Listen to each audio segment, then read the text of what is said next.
मेरे पति ऑफिस जाने से पहले मेरे करीब से होकर कान में कुछ बोल जाते कि छत पर कदम मत रखना और मेरी माँ से भी दूर रहना। मेरी शादी को 2 हफ्ते हो चुके थे और हर दिन मेरे पति ऑफिस जाने से पहले ये बात मुझे याद दिला कर जाते थे। मेरे दिल में तरह तरह के सवाल उठते थे, मगर ये सोचकर चुप थी कि मेरे शादी नहीं है या ना हो कि मेरे पति को ये सवाल अच्छा ना लगे।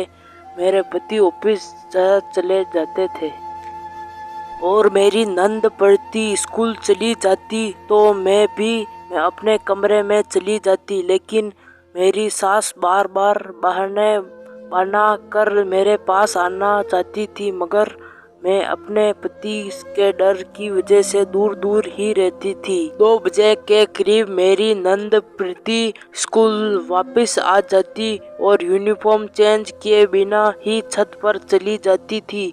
प्रीति छत पर पूरा घंटा बिताकर आती थी। वह जैसे ही नीचे उतरती मेरी सास उनको बात सुनाना शुरू कर देती थी और देखते ही देखते हमारा घर जैसे पानीपत के युद्ध का मैदान बन जाता था। पहले तो मुझे लगता था मेरी सास प्रीति के साथ इसलिए झगड़ती थी क्योंकि वे स्कूल से वापस आने के बाद बस्ता खोल कर नहीं देखती थी। मगर अब मुझे इस घर में आए हुए 2 हफ्ते हो गए थे। अब मुझे ऐसा लगता कि मेरी सास प्रीति को छत पर आने से रोकती, मगर वह उनकी बात को तवज्जो ही नहीं देती थी।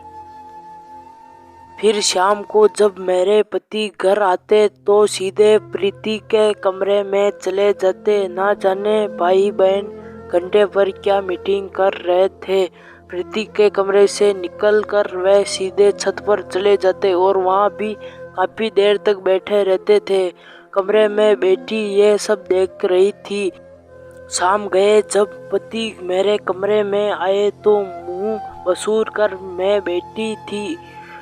वे मुझे देखकर हंस पड़े और बोले, आज तो सूरज सवा हाथ पर है, ऊपर वाला रहम कर ले, मुझे हंसने दे। हिम्मत मिल गई थी, इसलिए शिकवे किए बिना ही ना रह सके। मैंने उससे कहा कि आप मुझे घर वालों के घूमने मिलने क्यों नहीं देते और ना ही खुद मुझे वक्त देते हैं। हर समय छत पर बैठे रहते हैं, ना जाने क्या खजाना छुपवा कर रखा है वहाँ। अनिल एकदम से सीरियस हो जाता है और उनकी आंखों में गुस्सा देखकर मैं डर गई थी। अनिल एकदम से सीरियस हो गया। उनकी आंखों में गुस्सा देखकर मैं डर गई थी। ना कि कुछ कहे ही घर से बाहर चले गए थे और रात का खाना खाने भी वापस नहीं आए थे। प्रीति जान पर बनी थी।